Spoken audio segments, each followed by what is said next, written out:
Every year, the town of Norwood spends millions of dollars on capital projects. Today, we have the opportunity to speak with our general manager about the capital process. If you have any questions about specific projects, I have clips of department heads speaking about their particular projects at the end of this interview. Let's turn to the interview with Tony Mazzucco right now. Thank you, Tony. Thank you for being with us. Sure, thanks for having me, Kevin. So for the first thing I kind of want to talk about would be how the capital process works and how that differs from the operational budget. Sure. So when we're talking about capital, what we're really talking about is the town's infrastructure. It's physical plant, as we sometimes refer to it. That is our infrastructure, roads, what's under the roads. That's our buildings, so this school building, all of our town buildings, and then our really large equipment. So that's all what we would call capital. What in the private sector would be your capital investment, investing in physical equipment, infrastructure, and facilities. So internally, each department and every department has some responsibility for capital. A lot of it falls to public works and facilities because, again, most of our capital is located either our infrastructure or our buildings.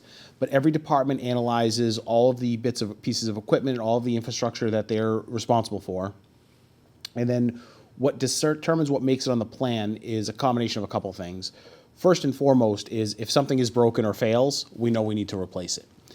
Now, in a perfect world, we wouldn't wait until something fails, until a roof collapses, you replace the roof ahead of time. But you look at the life cycle of a piece of equipment or a roof or a road, and how close to that end of that life cycle can we get to be able to replace these items. So we say, okay, we have a boiler here. We expect the boiler to last 30 years. You should know at year 30, you probably need to start thinking about replacing that boiler. It's no different than your home. Doesn't mean you have to. And not being a wealthy town, we don't say, oh, it's at the end of its life cycle, let's replace it. I'll give you a perfect example is Haas Pool. So a couple years ago, we did a study looking at what to do with both pools. Haas Pool was identified as the priority, needed a lot of work. Haas Pool was 70 years old when we replaced it. Now, people will tell you a pool can last 30 to 50 years, so we went beyond that. So just because something doesn't get to the end of its life cycle doesn't necessarily mean that it automatically gets replaced. If we can run an asset longer than that, we absolutely will. So Haas Pool went well beyond its life cycle, didn't get replaced until it was 70 years old. If you look at infrastructure like roads and sidewalks, we're almost always behind, but you need to look at the life cycle, and then you got to look at the condition too, because things will depreciate both from a financial perspective, and they'll depreciate on their actual condition at different rates. You know, sometimes you could put a road in one year and a road in the next year, and one of them just is falling apart in 10 years, one of them's not. Use comes into play with something like roads as well. Washington Street needs to get done probably every 10 years, maybe every 7 to 10 years, because it's so busy. You compare that to a residential road that we might be able to do every 30 or 40 years.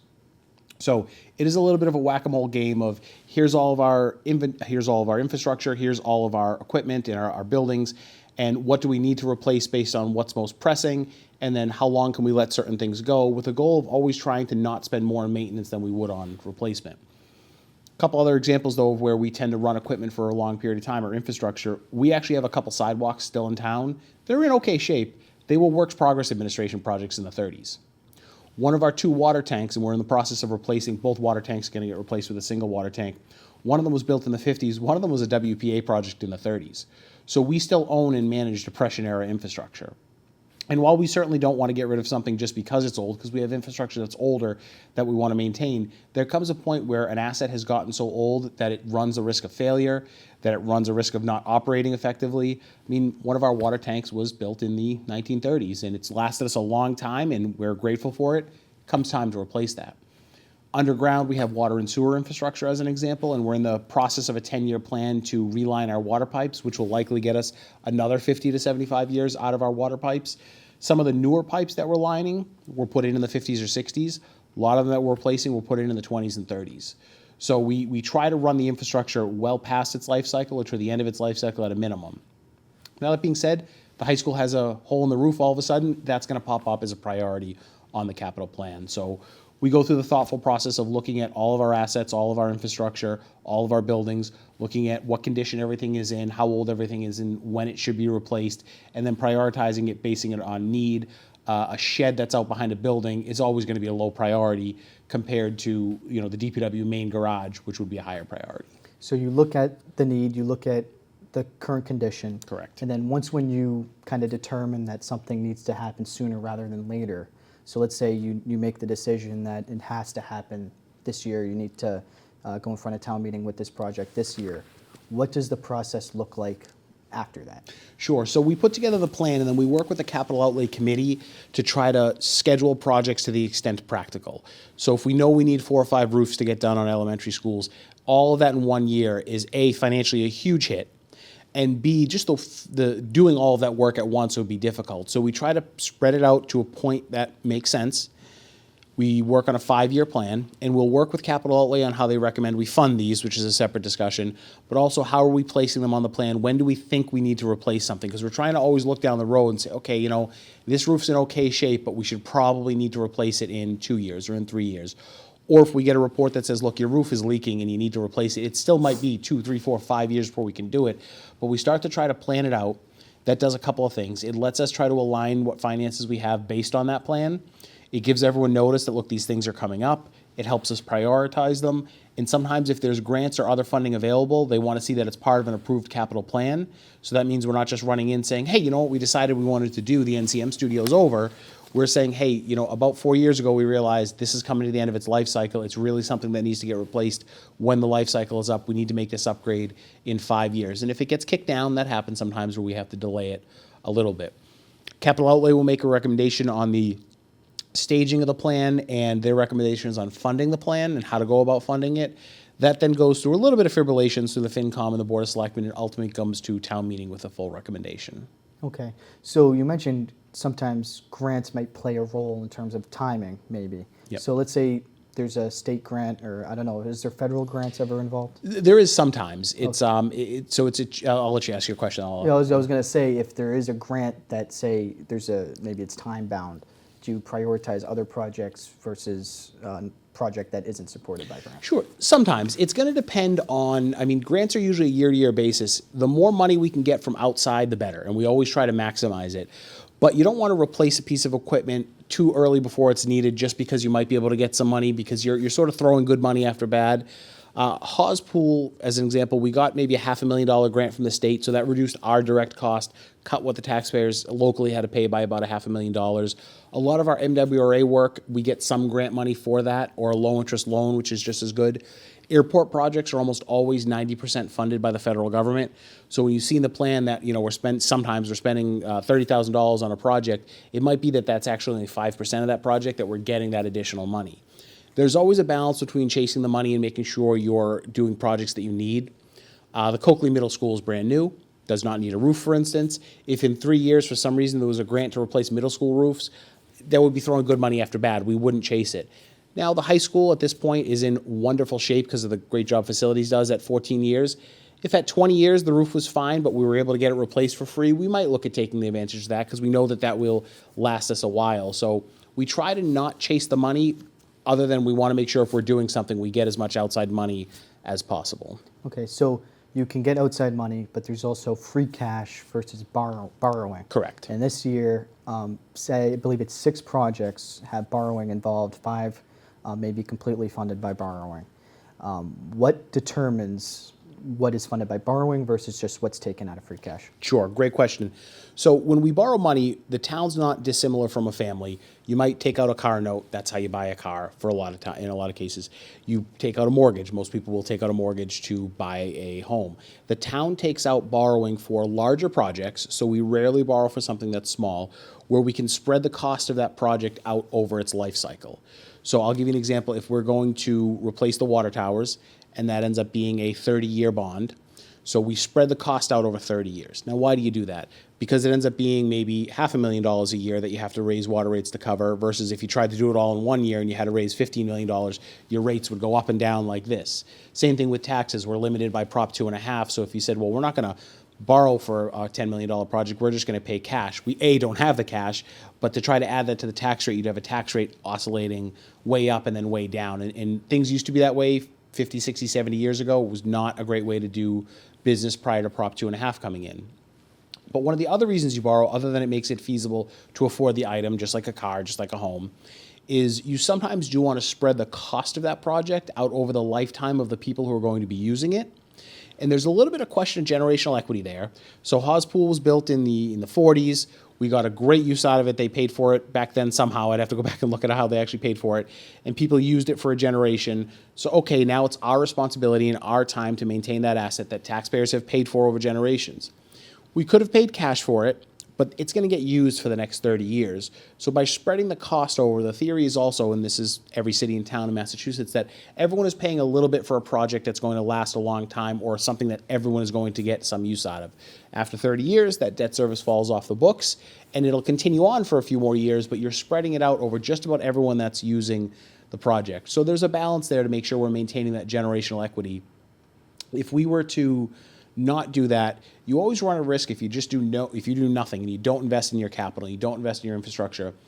Does one generation sort of profit off all this work and all this money taxpayers have spent, and then another generation comes along, runs everything into the ground, and then packs up and leaves, and then the generation that's there, the third generation, has to now fix everything, and they're paying a higher burden of what they're fixing than a prior generation. So Norwood has always taken care of what it needs to take care of. Our capital projects are a little on the boring side, and we can get into that, but the borrowing helps you afford certain projects that no city or town could pay cash for.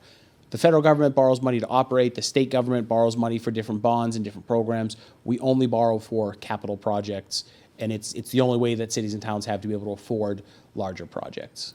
And speaking of larger projects, upcoming a few years out would be the renovation of Town Hall. Ah, yes, Town Hall. And I'm sure that would be something that you would obviously borrow for that. You wouldn't use free cash. Sure, for a couple of reasons. So, I mean, the practicality of if you're looking at a roughly $20 million project, which is some earlier estimates we had worked on, we're just rarely, if ever, having that amount of cash at one point in time. Cities and towns generally don't. The last couple of years, we've had a little bit more free cash than normal. We've had some great, as you know, investment money that the town holds in the bank, so to speak. Those numbers have gone up. There was a point prior to the pandemic where you were getting 0.25% on a savings account, and now you can get 4 or 5% on a savings account. So that's been good, but that's tapering down. We borrowed the money for the middle school up front to make sure we could keep the rate in the mid-4s, which is where it is. And by doing that, we probably generated more than $10 million in interest. Now, it's all taxpayer money, so the taxpayers paid it. If we had waited, you'd argue, well, the payments start later. Is the payment a little bit easier as it starts later? But it happened to work out that we made quite a bit of money to help fund capital projects and balance the budget by doing that. We did not anticipate that happening. We did it. We were just trying to make sure we locked in the rate. So it is one of those things where fortunately turned out to be a good decision. So a large town hall renovation is going to be an expensive project. You're spreading that. We've used the building since it was built in 1928. So we would spread that cost out because we're going to use it 50 or 100 years from now. However, as a capital project, it's an interesting project. The building wouldn't make sense to renovate if we didn't want to preserve such a beautiful and architecturally significant building.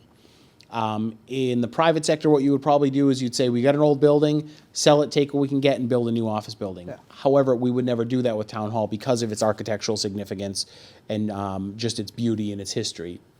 That sometimes factors into capital projects where we say, well, of course, we would rather spend the money renovating what is an old building designed in the 20s, a beautiful building, rather than just try to get rid of something like that. Now, an old pump station, a DPW shed, they're not particularly architecturally significant. Those you're just saying, get out with the old, in with the new. But Town Hall does need some work. It's been operating continuously since 1928. Never had sort of a soup to nuts renovation. And what it really comes down to is what we call the MEP, or the mechanical, the electrical, and the plumbing systems in the building are old. They're starting to fail on a more regular basis. The building's got asbestos in plenty of places. You've been in Town Hall. If you've ever used the bathroom on the first floor and you look up at those pipes, they're wrapped in asbestos. So there's a little bit of that work that needs to get done. We still have gas lines in the building from when the building was lit with gas lanterns. The plumbing that runs under the building, there's like a false basement, a crawl space under the building. Some of those pipes are more piece of patch than they are pipe because they're just every winter they're popping and they're failing. And the problem is you can only patch so much before you say, okay, the plumbing system has to be replaced. Like, it's just failing in too many places. And then the problem is, well, to rip all of that out and do all of that, it's a significant amount of work. If you're going to do the electrical, you have to sort of do the electrical at the same time. So is this something that you could do in chunks almost? Because I understand there's some projects where you kind of have to do it all at once. It makes sense. One design, one just complete renovation. But if, let's say, hypothetically, a long time ago, decades ago, we recognized that we would have to do this at some point, is this something where you could, fix the electrical aspect of it and then fix the plumbing aspect of it, and doing kind of in sections for town hall in particular? Sure. So the answer is possibly. The challenge is if you think of your home, you don't have to always replace your plumbing when you replace your electrical. So let's say you have an older home, you have knob and tube, you pay an electrician to come in, it's a lot of money to replace all your knob and tube. You don't have to do your plumbing, but how much of your house you have to open up? If your plumbing is also 100 years old, you got to ask yourself, does it make sense to do the electrical and then have to do the plumbing a little bit later, and then have to cut your whole house up to do a home heating system is not as complicated as a heating system for a larger building. But if you're doing all of that, how do you spread it out? How many times are you popping open your walls to go in and do it? And the town hall is a solid building. We're fortunate. It is concrete through and through, so we know there's going to be some drilling. So to replace the systems that all work together, you're sort of having to do quite a bit of it to begin with. But then you get into a few other problems where once you do one of them, what else do you have to do? How do you replace just the electrical system? And is there really a savings to doing the electrical system over the course of 18 months and then starting the plumbing system and then starting the MEP system? Then when do you do the asbestos removal? Because if you start changing out the plumbing system, you got to do the asbestos removal. If you start taking out some of the electrical, you've got to do some of that. You're shutting the building down for a period of time. So to really replace the electrical, you're shutting the building down. So that core MEP of the building realistically needs to get done at once. Now that's when you start asking yourself questions. Okay, if we've got to shut the building down for a period of time, is there anything else we should do now because it would be prohibitively expensive to do separately? Yeah. And that might come to a decision where it's, well, we've got these vaults that we don't need. Do we remove the vaults? Well, it's $1 million to remove the vaults. Don't spend the money, but they're useless, and we're already opening up the building, so we are never going to do that again. So there is a discussion about you've once you've peeled back that onion, you've opened up the building, do what you need to do and be done with it, so it lasts another 50 to 75 years before we have to do it again. Right. That's some of the conversations that you got to have, because you're not going to make those changes once you've actually taken care of all the core systems. Now, something like a roof or windows, you could look at doing separately if they need to get done. We wouldn't replace them just to replace them. It's really about the core MEP systems of the building and then what else needs to get addressed. If the analysis says, look at the windows are also, actually the windows in Town Hall now were put in 2002 and they're in rough shape. You've seen them yourselves. Yeah. If they say, look, they might be able to last another 10 years, sure, we might say, let's wait on the windows. You can do something like that afterwards, but then you got to balance, is it cheaper or more efficient to do it while you're just getting the building done? If it wasn't for that core needing to replace the mechanical, the electrical, and the plumbing and some of the gas lines, that's going to be what's gutting the building. So if you're going to gut it, what else do you get done? And that's not including like the offices, because if oh no, that's nothing cosmetic. And well, yeah, and you're mentioning so if we're shutting down the building for a certain amount of time, you don't want to be shutting it down in periods.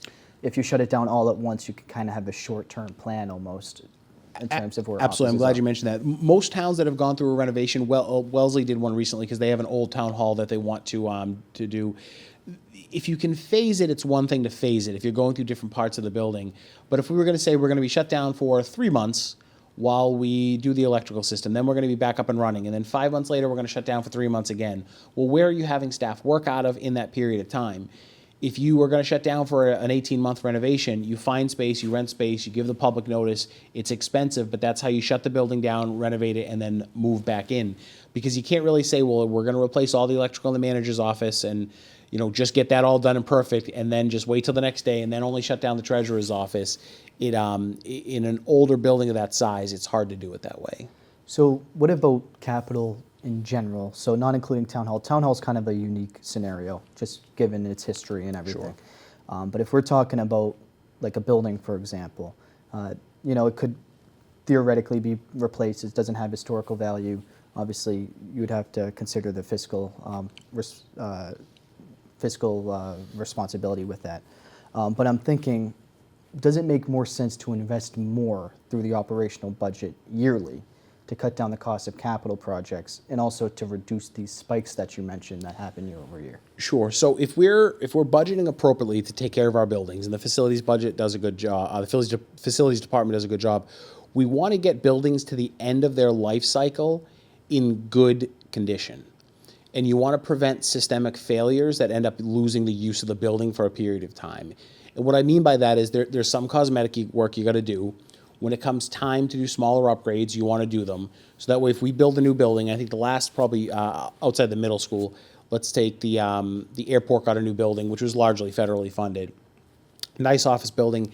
The use is fairly simple there, and that's something we got to remember too, that an office building for 2 employees and a small commission is a different use level than a school. As a result, that building can probably go 50, 60, 75 years. You don't want to spend money you don't need to, but if you maintain it right, you can get that full 50, 60, 75 years out of it. And what you'll get that we're seeing in Norwood, and is a good thing, is you won't have those, there's a major crisis at the building and it's cost us a lot of money. Because people might say, well, gee, we don't want to spend $5 million renovating this building, but then what do you spend over the next 5 years? It maybe won't be that, but you're throwing good money after bad. So if we maintain our buildings well, and this is why we fought to keep the facilities department where it is, you can get it to the end of its life cycle without having to worry about those critical failures and without getting to a point where the building is worthless at the end of the life cycle. The last thing you would want to do, and we're seeing this to an extent with the public safety building, it's a challenge. The building wasn't necessarily built all that well, and it was somewhat built under duress. But for a building that is 22 or 23 years old, we have dumped millions into it. And I can tell you, we got to run that building for another 20 years, so the cost of running that building for another 20 years is going to be millions more. If we had done things differently, maybe when it was built, and that building, again, had some challenges when it was built. It was built because the old station flooded, because we had a stormwater issue that we still have today, but we'd probably be in a better situation where we're not throwing good money after bad. One more example would be our ladder truck. We're scheduled to replace it. It's about a 2 to 3 year lead time to get a ladder truck. We only have one ladder truck in the fleet, so when the new one comes in, the old one will go. We don't have the space to keep a spare ladder truck. We are going to be pushing that thing along on hopes and dreams to get it to the end of its life cycle, because we didn't do a mid-life cycle refurbishment. Now, that would have been $100,000, $200,000, would have taken it out of service for a year or two. But if we had done that, we can get that truck all the way to the end of its life cycle, still working. Now, at the point when that's done, it's a 20 to 30-year-old truck. So it's still old, it's not modern, it doesn't have it, but you're still able to continue to use it. So buildings are like cars where, you don't want to replace everything the minute it hits the time, but if you take care of it, they'll last their life cycle. And that's always our goal. And that's probably why you guys do studies as well.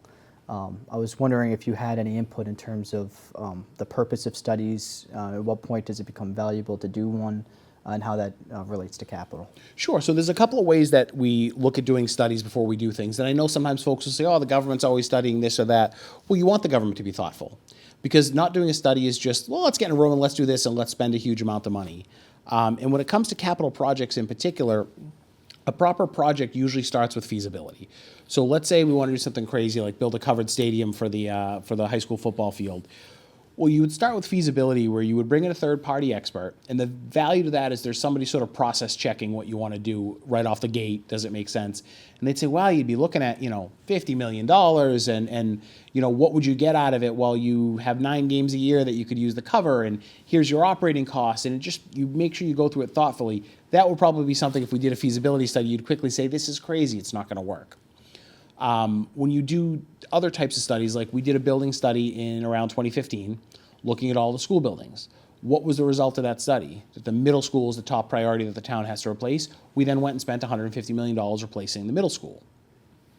We did a roof study a couple of years ago where we brought in a company and we said, look at all of our roofs, look at the needs that they all have, and help us prioritize based on an engineer and architect analyzing the roofs, where we need to go with them. They came up with, here's your top 5 or 6 priority roofs. This year, the Willett roof, which we know has some leaks in it, is up in the capital plan. So that's why you tend to do studies before you do things. We did the same thing with Hawes Pool. Let's study both pools. Let's have a third-party individual work with town staff or work with the body people to really analyze what we're doing before we go spend significant taxpayer dollars. Coakley Middle School, $150 million. You're not going to do that without a study.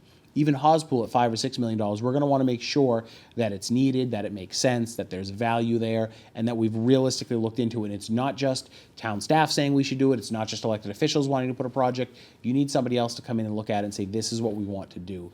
So it's part of moving through a thoughtful process for any large project.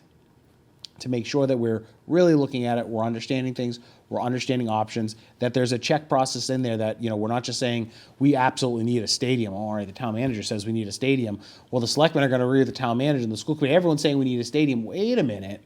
Have we actually looked at this and really sat down and gone through it? Is there occasionally a time that a study gets done and something doesn't get followed up on? It's possible.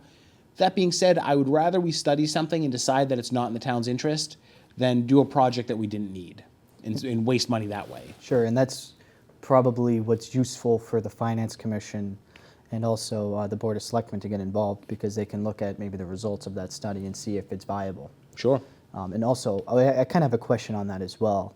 So after department heads look at the projects, goes to general manager's office and capital outlay committee, where does finance and also the board kind of play in that process? Sure. So the Board of Selectmen and the school committee, both, the school committee's role has changed a little bit now that we have a combined facilities department, but they're ultimately the chief bodies for their various responsibilities. So they approve whether the project goes forward. Just because I say I think we need to replace a street on, X Street or Y Street, the board approves whether that goes forward to town meeting. Just as the schools would approve a renovation of a computer lab or something, the superintendent may have the recommendation, but ultimately they're the ones who would approve requesting the selectmen put it on the warrant. Now, in terms of the process for the Finance Commission, the Finance Commission's role, and this is what state statute has established with Finance Commissions, they're an advisory body, and they render an opinion to town meeting, because it's town meeting's Finance Commission, on any tax expenditures that come before town meeting. Do they recommend it? Do they not recommend it? So they may not necessarily weigh in on whether a project is good or bad. It's more about the money that's being spent. Sure. Now, that being said, $12 for a new stadium stadium cover over the football field here would be a wonderful investment. $100 million, you would expect the Finance Commission to say this is a terrible use of money. We are strongly opposed to it. Doesn't mean they say yes to everything, doesn't mean they say no to everything, but one of the things we've done really the last 6 or 7 years, our capital plan is generally 95% or higher replacing existing infrastructure. We are very rarely adding to, we use the term our plant, we are very rarely adding to what we own. So even if you see a vehicle for $300,000, it's replacing the existing vehicle. We try to be very cautious about adding to what we have to own and maintain. So this year is another example. You look at $4.5 million worth of water lining. Those are repairing and replacing existing water lines. The roof at the Willett is an existing roof. Not that you would buy a roof in and of itself, but we're very rarely adding buildings. And if we do an addition somewhere, it's which we rarely do as well. It's usually because there's a need for it. But we try to be very cautious about we're not in a position to really expand what we have. We need to focus on taking care of what we have. Sure. I mean, it's not exactly a capital project, but it's very related to that, which is Kofsky's Farm, Yep. which is on the warrant for this special town meeting. That would be an addition. The town Yep. would take on that responsibility. I guess, how would you look at kind of the justification for purchasing that property? Sure. So we sometimes don't look at a land purchase is a capital investment in a sense, although we're not buying land to sell the land. It doesn't go through the normal capital process that we would go through. The town periodically does an open space and recreation plan, and we've done them probably 30 years, like most towns in Massachusetts do. Sometimes those allow you to access grants, but what they also are documents where the community's coming together. There's usually different meetings, and they're identifying priorities as it relates to open space and recreation. The Kofsky Farm parcel has been on the open space and recreation plan since at least 2003. It's possible it's earlier than that. We just haven't gone back and looked prior to that. So what that means is for 20 plus years, the community has been saying through a process, we believe we should acquire open space and we should acquire this particular parcel of open space. The family is finally ready to sell. So the board and I feel it's important to bring it to town meeting to say this is our chance to acquire open space. We've heard it from the public. They've asked about it. It's been in plans for decades. So your point about, do we do plans and does something happen with them? Here's a perfect example. We've been planning to purchase it for years. Town meeting will now have the decision whether or not to purchase this parcel, primarily as open space. If we don't purchase it, that's fine. It'll get sold to a developer. There'll be some homes there. And that's always a good discussion to have. New homes mean new growth. It means some tax revenue, but they come with providing services as well. So there's always that balance there. And what does the community want? I always tell people always come into my office and, can the town do this? Can the town do that? Can't the town pay for this or pay for that? And I always remind folks, it's the taxpayers' money. It's not the town's money. So where do the taxpayers feel their money is best spent? Do you, as a taxpayer and as a legislative body member, do you want to preserve open space? Now, you might not like this particular open space. You may like a different piece of open space. You may not like the price. You may think that you may not like open space. And those are all valid points. But the town plans to do things. We look at these processes and we look at these projects. People say they want to do it. And now it's time to bring it to town meeting to say, hey, you've asked for years about acquiring this property. People have looked at doing it. Now's the time. Do you want to purchase it or do you not want to purchase the property? Yeah, and as a town meeting member myself, I plan on speaking on this a little bit actually. The idea is also kind of preempting what could happen if it's not bought by the town. Meaning, if it goes to a real estate developer and there's 30 homes built in that area, you got to consider the cost with the recurring cost that the town will incur because of that. Whether that's staff time, that's permitting. It could also, you've got to consider traffic in that region. It's already really bad down there in terms of traffic. So there's a lot of things to keep in mind, I think, when it comes to that in particular. It's timing as well. Right, and timing is never perfect, although somebody once shared the phrase that the cheapest land is the land you didn't buy 10 years ago. Yeah. We have no more open space in Norwood. There's almost no parcels of that size anywhere. It was a functioning farm up until a couple years ago, until Mr. Kofsky passed. So if we want to do it, there's really no other opportunity for acquiring open space in a meaningful manner that people could utilize. So the idea with the Kofsky farm purchase, and there's 2 parcels next to it that happen to be for sale at the same time, that we feel will be worth at least asking town meeting added to the whole parcel. You're acquiring it for the purpose of open space. The selectmen would put together a committee to look at uses, but when we talk about uses, we're talking a place to park, maybe a trailhead with a bathroom, some community farming, and access to the trails that we have. The town owns some adjacent land, and there's a lot of open land or wetland with some trails near the airport. So the purpose is open space. It's not, well, how are we going to develop it? We're going to put a DPW building there. We're going to put an elementary school there. The purpose is for open space, to have some space that people can go to that's open. I'd like to say similar to an Adams Farm in Walpole, but really I'd like to think if we go forward that Walpole was saying that their Adams Farm is similar to Norwood. Most of our surrounding communities have a couple dozen acre parcel of open space. Norwood does not. That doesn't mean we have to. It's not about keeping up with the Joneses, but what do people in this town want for that parcel? And if people want housing, then that's the right of the people to put some housing in there. Residential homes almost never pay for themselves in terms of the long-term tax benefit. So you could say, wow, 30 houses go in, there's going to be $300,000 in tax revenue because they'll probably be bigger houses. That's true. Does that add kids to the school system? Now, we get a little bit of money from the state for every kid in the school system, but we have a cost too. And, you can take that per pupil number and say, well, it's $17,000 every kid. It doesn't mean the budget automatically has to go up. But what if you have 30 homes and you have 12 kids that go into the school system? Is that half a teacher? Yeah. Police and fire calls, it's hard to quantify that.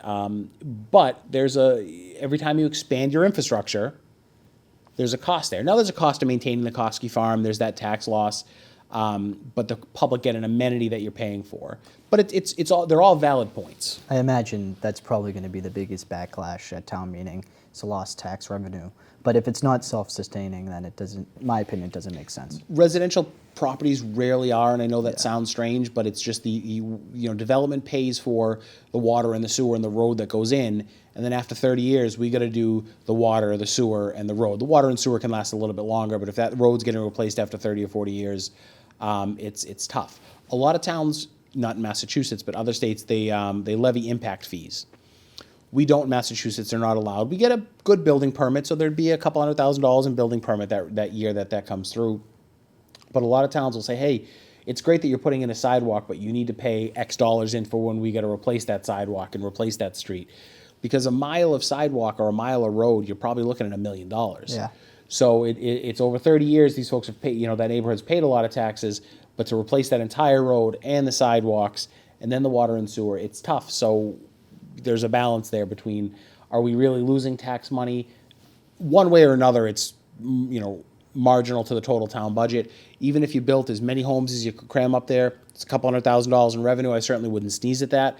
But remember that all in, all funds, the town's a $250 million entity. Yeah. And, the cost to maintain once we get a couple of things up and running there, if we have a trailhead and parking, there'll be some cost to that, but largely minimal. Because again, it is open space. It's not a manicured park. There'll be some caretaking that needs to happen, and over time we'll add whatever amenities the public think are necessary and what people want to do. But Do you think it could kind of replicate almost Bird Park in Walpole? that's the goal. Because that would be nice. Yeah, I think that's the goal. I mean, picture the space itself has some value as just open space, a place to go, walk around. It's going to connect to other land that we own and to the airport. You'll have a place you could go in Norwood, park your cars, we say, and walk in the woods for a couple hours and never cross the street. And that's not something we currently have. We have a great trail network that the Trails Committee has done a lot of work on, but it's sort of a lot of little pieces that you're trying to connect. And sure, you can cross a street, but it would actually be an outdoor area that you can go, you can park, you can walk for quite a while. There's a chance to do some interesting community agriculture there. It's been a working farm for many years.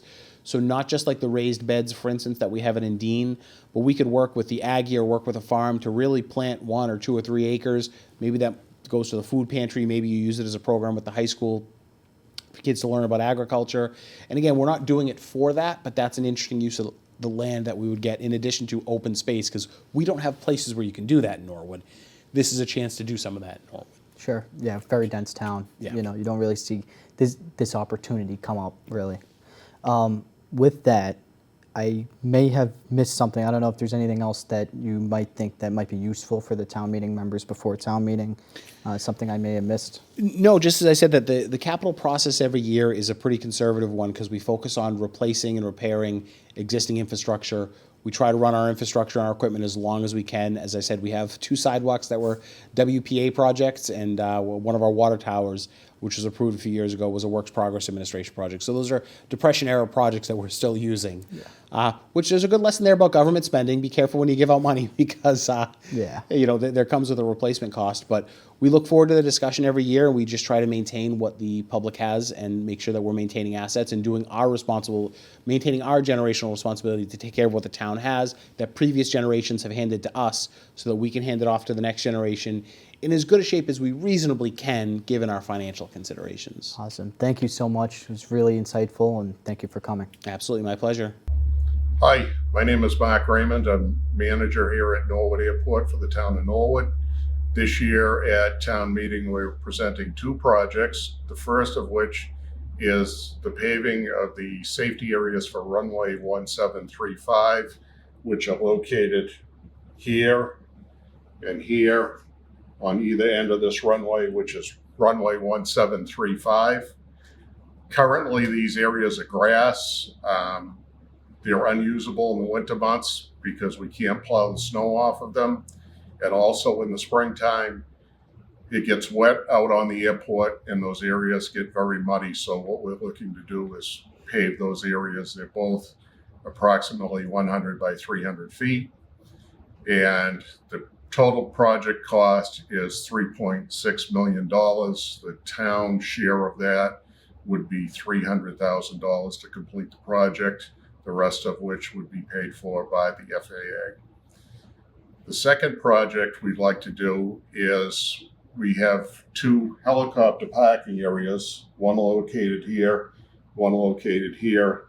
We would like to put some lighting in those areas. Currently, there is no lighting, which makes them unusable after hours at nighttime. Those areas do get utilized quite a bit, mostly by Boston Med Flight and occasionally by the state police.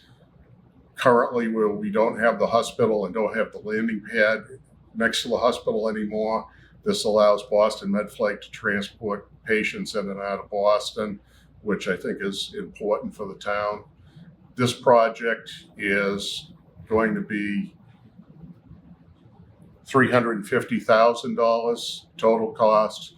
The town share of it would be $17,500. The majority of that also would be paid for by the FAA. Over 100 years ago, Morrill Ink Works was the world's largest printing inkworks in the world, supplying the ink for a great number of the newspapers and publishing companies across North America. The factory, founded in Andover, moved to Norwood in 1856. 16 years later, Sarah Bond Morrill was born. only to die of typhoid in 1895 at the tender age of 23. Sarah's distraught parents commissioned the construction of our majestic library in Sarah's honor and gave it to Norwood to support generations to come. There have been significant additions and modifications over the years. A rear wing was added in 1928 and a front addition was added in 1965. A full renovation of the library was completed in 2001. 25 years have now passed since major improvements were made to the library. The Morrill Memorial Library is approximately 22,000 square feet with 3 levels and a mezzanine. The original building is listed on the Massachusetts Cultural Resource Information System and is Norwood's only example of Richardsonian Romanesque architecture. This past spring, we hired the highly esteemed Udenzello architecture firm to conduct a facilities condition assessment of the Morrill Memorial Library. Their study complements the community-built strategic plan for the library that covers the years from 2023 through 2028 and identifies a library improvement strategy for Norwood to plan, budget, and schedule repairs and systems replacement projects and guide future capital project funding needs. For years, the library has been experiencing water infiltration, which has caused significant damage to the building and prevents a recurring maintenance nuisance. Paint and plaster is reliably failing and falling whenever there's a significant storm, both in public spaces and behind the scenes. Window frames are deteriorating, and the public entrance, where we welcome the majority of library visitors, is in need of repair. We currently rely on aging mechanical, electrical, and plumbing systems that have been experiencing increasing problems, and there are very reasonable concerns about their reliability and function. Several components of these systems have reached or exceeded their useful service life and pose a risk to the health, safety, and performance of our building. A number of building systems and components require near-term repair and/or replacement to ensure acceptable building performance and efficiency. There are other portions of the building that fail to meet current codes and standards that can be addressed over time as funding allows, or as part of a comprehensive building renovation in the future to meet the goals in our strategic plan. There are specific areas where significant deterioration has occurred. The browsing room contains several discolored ceiling tiles that are evidence of roof leaks. The upper wall of the children's room, east wall, shows deterioration due to water infiltration, and there's a leaky access panel in the children's program room. There have been consistent issues with ceiling leaking in the fiction room, leading to bowed and stained ceiling tiles and water-stained walls. Water infiltration at the windows in our compact shelving room has severely damaged the interior wall, leaving holes through the finished and compromised wall framing. Peeling walls in the meeting room, vestibule, reference room, and our beautiful reading room indicate additional areas of water infiltration. These effects are most pronounced with an emergency stairwell that's normally inaccessible to the public. There, the plaster is cracked, peeling, and is completely disintegrated in portions of both our south and east walls, with persistent accumulation of plaster on the treads and landings of the stairs. There are other places where wall staining and peeling can be observed in the second level, and interior finish damage can be seen on the HVAC units in my office, the reference room, and the reading room, where there are also concerns of mold growth affecting air quality. Many other issues with the building were documented in the study, and I encourage you to read it if you'd like more details. You can access it by scanning this QR code on the screen or go online at bit.ly/MML-2025-building-study. The building study included a cost estimate that ranked the needed repairs into 3 tiers. Because the failure of certain building components has led to interior damage and overall building performance issues, the most problematic of these have been prioritized. The repairs in the first tier are the most urgent and are likely to result in the greatest perceived improvement.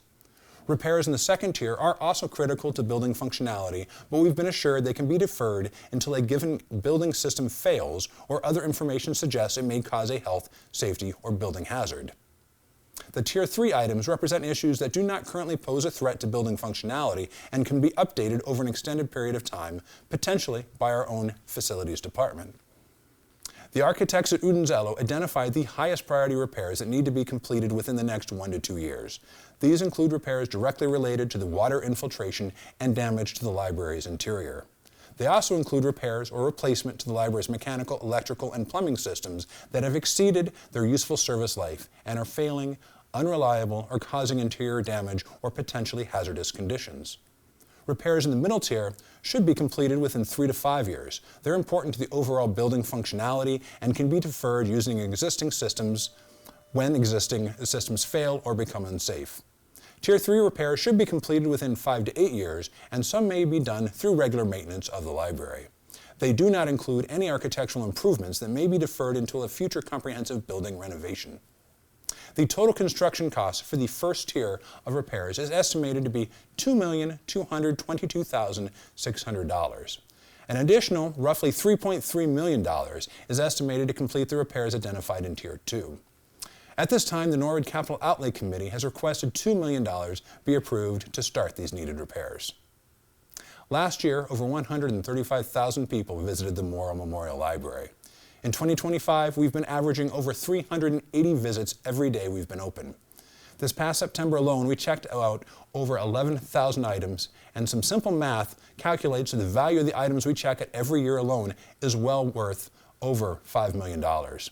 We're super proud of all of our great books, and we know we have so much more. With wonderful programs for people of all ages, stellar staff to help find answers to all of your questions, technology to make sure everyone has access to modern technology, connections to the courts through access to justice, English language learning opportunities with a dedicated volunteer staff, and so much more.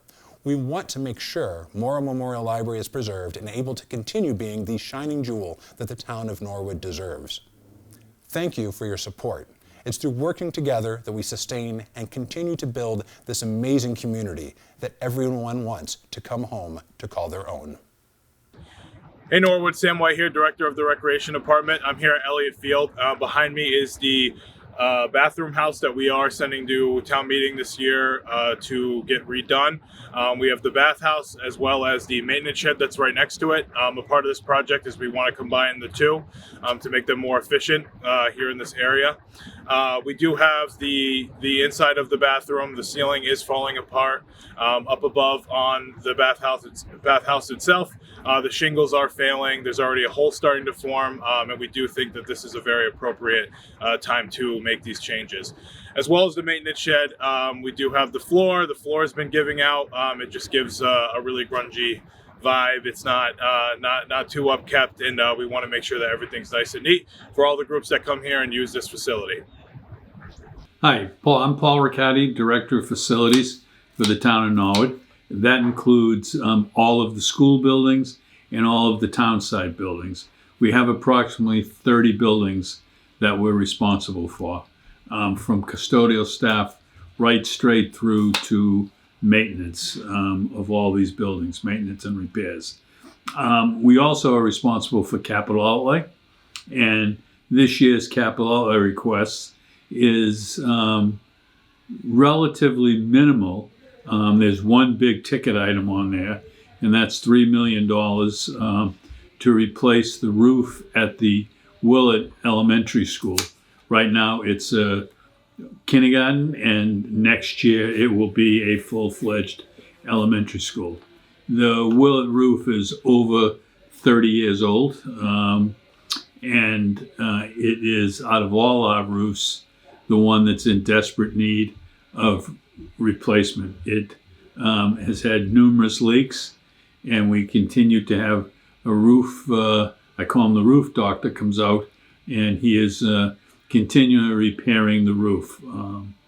So that is going to be a huge undertaking, and if town meeting approves it, we hope to do it next summer. It will be a summer job, and that will take care of that roof for the next 25 to 30 years. The rest of the capital outlay requests that we're asking for are relatively small items. There is money to replace carpeting at the public safety building. Public safety building is 20 years old. It has had extensive work done in the last year on the HVAC system, both inside the building and on the roof.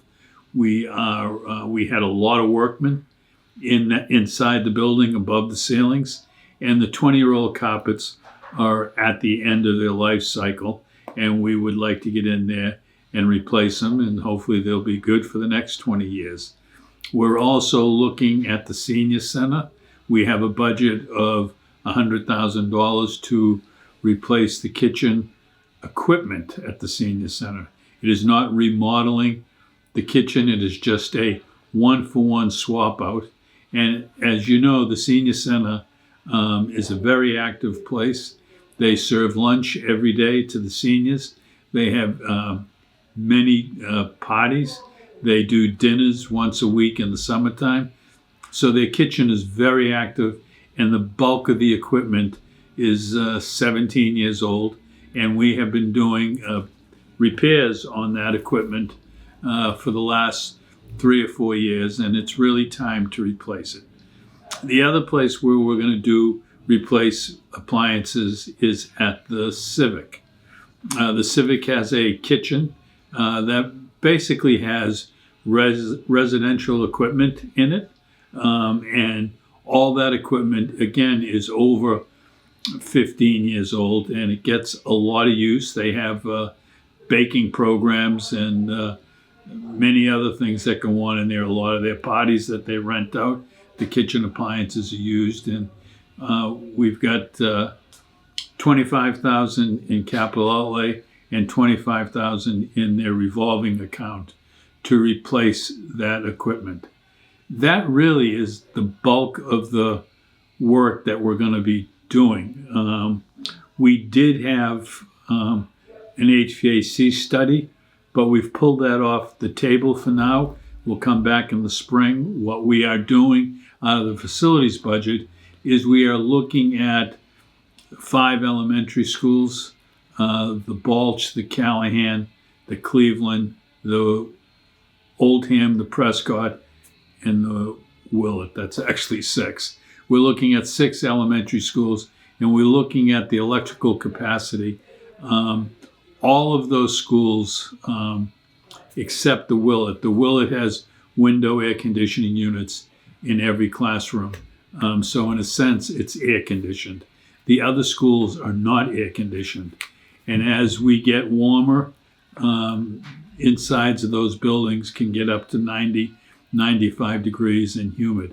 Not a very good atmosphere for learning. So we're looking at what is the electrical capacity of those buildings and what can we do in the short run.